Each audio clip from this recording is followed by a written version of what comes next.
예, 서울 중랑구갑의 서영교 의원입니다. 후보자 되신 걸 축하드립니다. 감사합니다. 잘 살아오셨습니다. 감사합니다.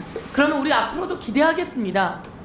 헌법재판관은 가장 중요한 사람입니다. 여야가 격돌을 할 때도, 정치적인 문제가 개입될 때도 헌법재판관은 중립을 딱 지키고 누구를 위해 결정을 하셔야 됩니까?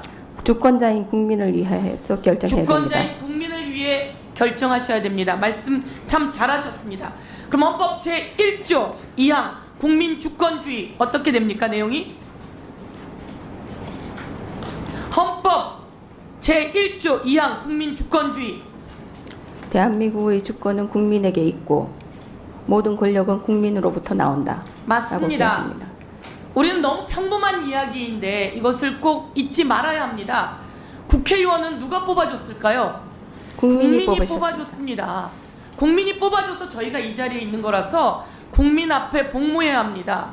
대통령은 누가 뽑아줬을까요? 국민이 뽑으셨습니다. 국민이 뽑아주셨습니다. 국민 앞에 복무해야 합니다. 헌법재판관도 마찬가지입니다.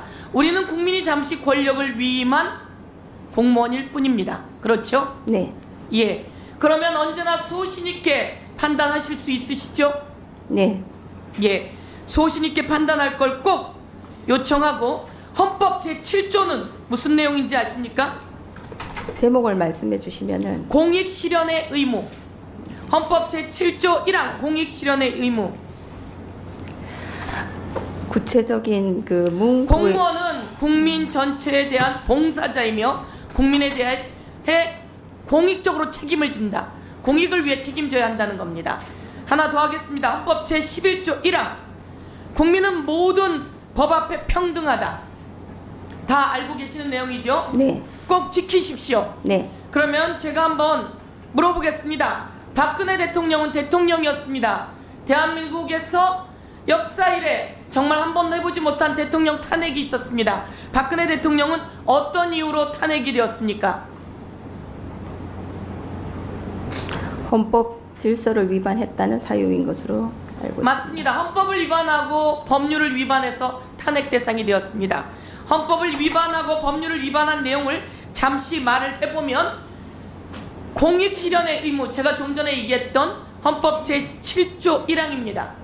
공익을 실현해야 하는데 공익이 아니라 최순실의 사익을 위해 일했다라고 해서 헌법 위반이 된 겁니다.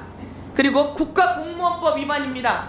국가공무원이라 기밀이 있는데 그 기밀을 최서원에게 유출해서 최서원이 그것을 이용하게 했다는 겁니다. 그리고 헌법 제15조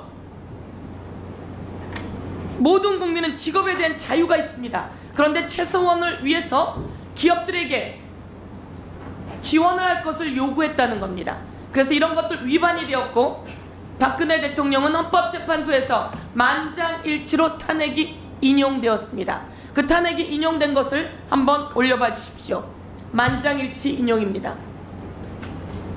오늘 대한민국 국민과 우리 모든 공직자는, 그리고 윤석열 대통령은, 그리고 우리 이 법사위에서 진행하고 있는 검사 탄핵 관련한 검사들은 이 내용을 잘 보아야 합니다. 첫 번째, 대의민주주의 원리와 법치주의 정신을 훼손한 행위로 대통령의 공익실현 의무를 중대하게 위반해서 탄핵이 된 겁니다. 바로 최서원 등의 사익 추구, 이런 것을 철저히 은폐하고, 그리고 또 대통령은 국민 앞에 사과를 했는데 그 사과가 진실성이 없어서 대통령의 헌법 수호 의지가 없었다라고 하는 이유로 탄핵이 된 겁니다. 이것이 모든 헌법재판관 8명의 인용이었습니다. 알고 계시는 내용이시죠? 네. 오늘 한 번 더 이야기합니다. 대통령은 국민 앞에 거짓말을 해서는 안 된다는 겁니다. 이것은 헌법 수호 의지가 분명하지 않아서 거짓말을 하면 탄핵 사유라고 하는 겁니다. 대통령은 대통령이기 때문에 거짓말을 해서는 안 된다는 겁니다. 그렇죠? 그리고 윤석열 대통령도 마찬가지입니다. 국민 앞에 거짓말해서는 안 됩니다. 그리고 부인의 사익 추구를 위해서 공권력을 마음대로 휘둘러서도 안 되는 겁니다. 부인이 디올백을 받았는데 그것이 국가 기록물이라고 했다가 그것을 가져가면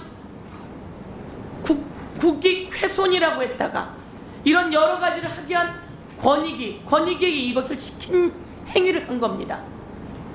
직접 시켰는지는 저희가 더 살펴봐야 할 텐데요. 이렇다면 이것은 헌법 위반이라는 겁니다. 그래서 잘 살펴보시고 헌재가 추상같이 검사도 그리고 공무원도 그리고 국회의원도 모두 다 헌법 위반하지 않고 법률 위반하지 않게 추상과 같은 자리를 위치해 주시고, 그리고 마찬가지로 오늘 헌법재판관 우리 후보자께서도 그런 자세를 가져야 된다, 이렇게 강력히 요구하겠습니다. 그렇게 하시겠습니까? 네, 헌법재판관으로서의 책무를 성실하게 수행하도록 노력하겠습니다. 대한민국의 노동부 장관이 일제시대의 대한민국의 국적은 일본이었다, 이렇게 이야기를 하는데 옳습니까? 옳지 않습니까? 우리나라입니다. 우리나라입니다. 그렇습니다. 일제시대 때 대한민국의 국적은 우리나라입니다. 그런데 그래서 한 의원이 물어봤습니다. 그럼 김문수 의원의 아버지는 그 일제시대에 살았는데 일본 사람이었습니까?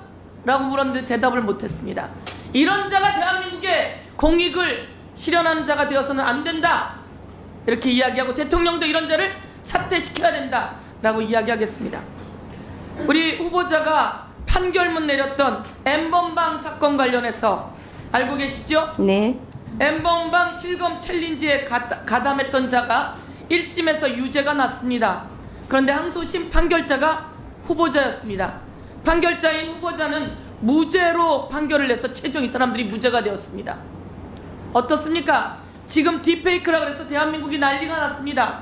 가족도 당하고 학교의 친구들도 당하고, 범죄를 저지른 사람은 75%가 10대고 범죄 피해자는 65%가 10대입니다.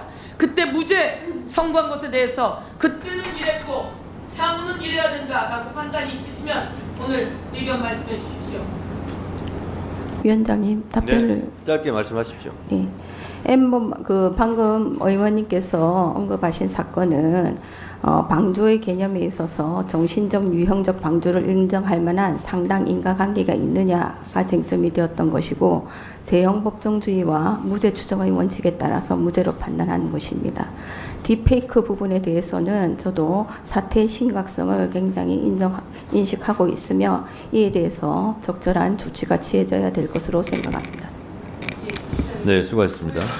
다음은 장동혁 의원님 질문해 주세요. 장동혁 의원님 질문해 주세요. 장동혁 의원님 질문하세요.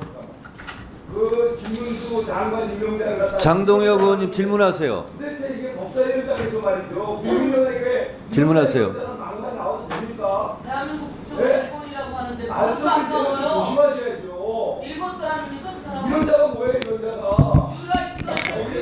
일본 사람이에요. 기록물이 아니라고 얘기하시는데 지난번에 자, 조용히 하세요. 기록백이 기록물이었다가 아니었다고 송석준 의원님은 다들 조용히 하세요. 송석준 의원님 방어할 방어하세요. 자제를 시켜주세요. 의사진행 발언을 왜 안 받아주는 겁니까? 왜 아까운 일부를 보상해주세요. 송석준 의원님은 일본 사람이라고 생각합니까? 국회법 145조 1항에 의해서 1차 경고합니다. 의사 진행을 방해하고 있습니다.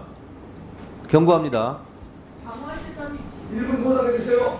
자, 장동혁 의원님 질문하시고, 또다시 송석준 의원님께서 의사 진행을 방해할 경우에는 오늘 발언권을 중지할 수도 있고 퇴장시킬 수도 있습니다. 자, 장동혁 의원님 질문하세요. 오늘 또 순탄치 않게 넘어왔습니다.